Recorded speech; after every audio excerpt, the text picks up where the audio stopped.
રાજકોટના ગેમ ઝોનમાં સર્જાય છે અગ્નિકાંડની દુર્ઘટના અને તેને લઈને સીએમ ભૂપેન્દ્ર પટેલ રાજકોટ પહોંચે, જ્યાં ગૃહ રાજ્યપ્રધાન હર્ષ સંઘવીએ ઘટના સ્થળે પહોંચીને તપાસ શરૂ કરી છે અને કાટમાળ દૂર કરવા માટે 10 જેટલા જેસીબીને કામે લગાડ્યા છે। તો ભૂપેન્દ્ર પટેલ રાજકોટ પહોંચી ચૂક્યા છે। આ પહેલા હર્ષ સંઘવીએ પણ આ સમગ્ર મામલે સમીક્ષા કરી લીધી છે અને ગેમ ઝોનમાં હાલ મૃત્યુઆંક 28 પર પહોંચી ચૂક્યો છે। આપણે જણાવીએ કે આ દુર્ઘટનામાં 9 બાળકોનો પણ સમાવેશ થઈ જાય છે।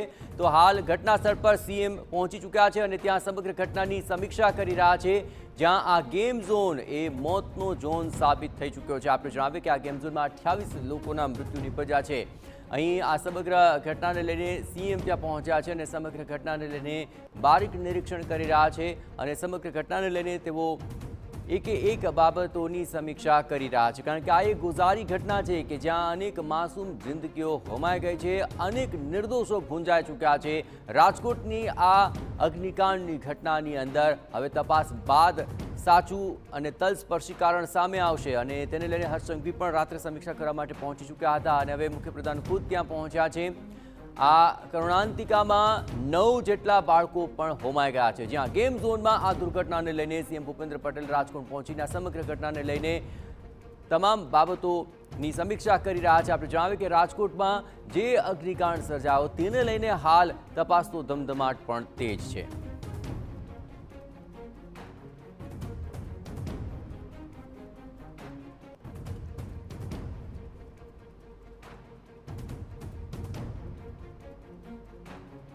તો આ સમગ્ર મામલે વધુ વિગતે વાત કરવા માટે જોડાઈ રહ્યા છે, ત્યાં ઉપસ્થિત છે ટીવી 9 સંવાદદાતા અજીત ગઢવી। અજીત, સીએમ ત્યાં પહોંચ્યા છે સમીક્ષાને લઈને, કઈ પ્રકારની જાણકારી જે છે ત્યાંથી હાલ આપને પ્રાપ્ત થઈ રહી છે? અજીત,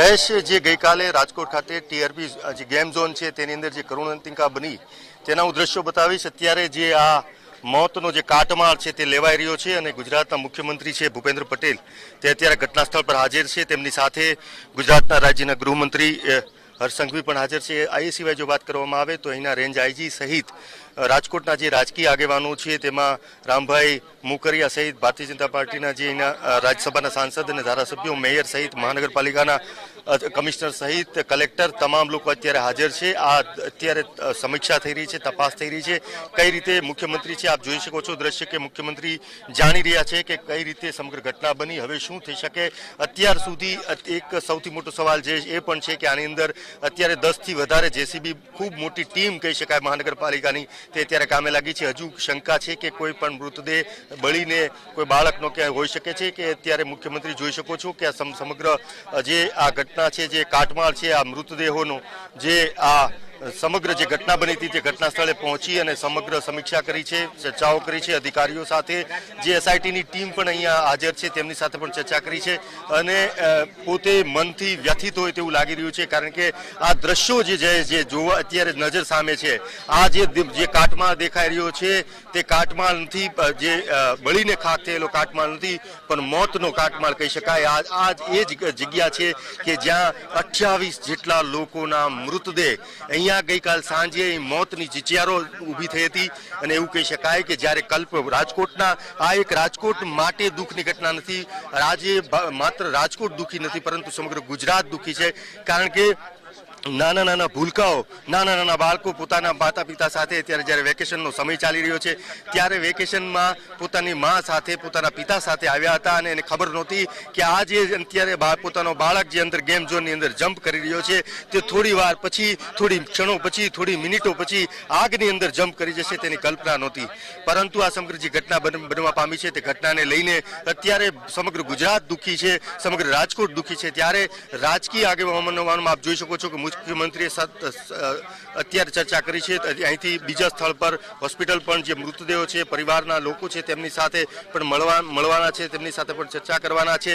અત્યારે પોતે ઘણો સમય અહીંયા વિતાવ્યા બાદ અત્યારે બીજા સ્થળે એટલે કે હોસ્પિટલ જવા રવાના થઈ રહ્યા છે। સાથે રાજકોટના રાજકીય આગેવાનો અને જે જવાબદાર અધિકારીઓ છે તે પણ હાજર છે। ચોક્કસપણે કહેવું પડે કે અત્યારે જે રીતે આ ઘટનાને ગંભીરતાથી લેવાઈ રહી છે, જે રીતે અહીંયા કોઈ મૃતદેહ ન રહી જાય તેના માટેની ગંભીરતા લેવાઈ રહી છે. જયેશ, જો આ જ પ્રકારે થોડા દિવસો પહેલા અહીંયા જે ગેરકાયદેસર રીતે ચાલતો આ જે ગેમ ઝોન છે, કારણ કે જે આટલી મોટો ગેમ ઝોન હોય, આટલી મોટી જ્યાં લોકો ભેગા થતા હોય, ત્યાં ફાયર બ્રિગેડની એનઓસી ન હોય, મહાનગરપાલિકાની જે બેદરકારી છે, ફાયર વિભાગની જે બેદરકારી છે, એની અંદર ઘણા બધા જવાબદારો છે. આની અંદરથી કોઈ પણ વ્યક્તિ છટકી ન શકે અને આ એની ગંભીરતા, આ એમની બેદરકારીનું ગંભીર પરિણામ છે. અને પરિણામ કોઈ બીજા રાજકીય વ્યક્તિઓ નથી ભોગવું, પરિણામ છે તે બીજા કોઈ વ્યક્તિઓએ નથી, અધિકારીઓએ નથી ભોગવું, પરિણામ ભોગવ્યું છે 28 લોકો જે મૃતદેહ થયા છે, મૃતદેહ જે મોત થયા છે તેમના લોકોએ ભોગવ્યું છે, પરિવારના લોકોએ ભોગવ્યું છે.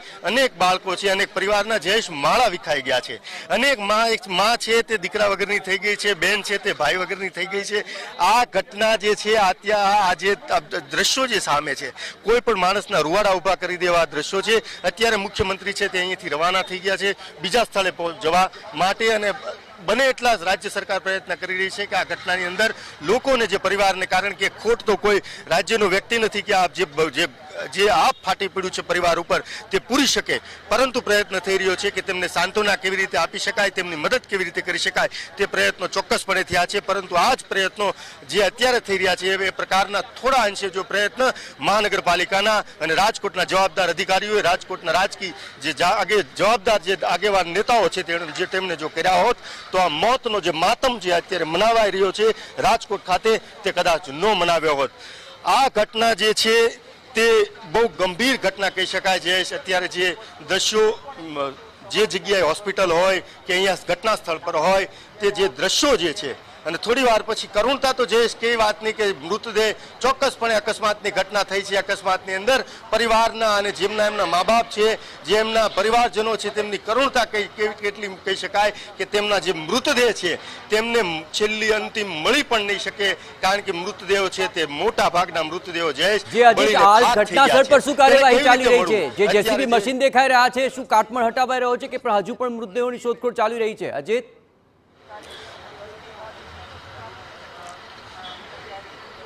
જયેશ ચોક્કસપણે એવું લાગી રહ્યું છે કે જે લોકો, જે અહીંના જવાબદાર અધિકારીઓ છે, તેમને ક્યાંક ઊંડે પણ એવો વહેમ છે કે આની અંદર મૃતદેહ કોઈ બાળકનો, કારણ કે આની અંદર બાળકો જ હતા જયેશ, એટલે એવું બની શકે કે કોઈ બાળક હોય એની અંદર જો બળીને ખાક થઈ ગયું હોય તો એને ગોતવો, એને શોધવો, કારણ કે તેની આખું શરીર હાડકા સહિત ખાક થઈ ગયું હોય. એટલા માટે આ કાટમાળની અંદર એક એવું ઊંડે વિશ્વાસ છે કે કોઈ પણ વ્યક્તિનો મૃતદેહ બાળકનો મળવાની શક્યતાઓ છે.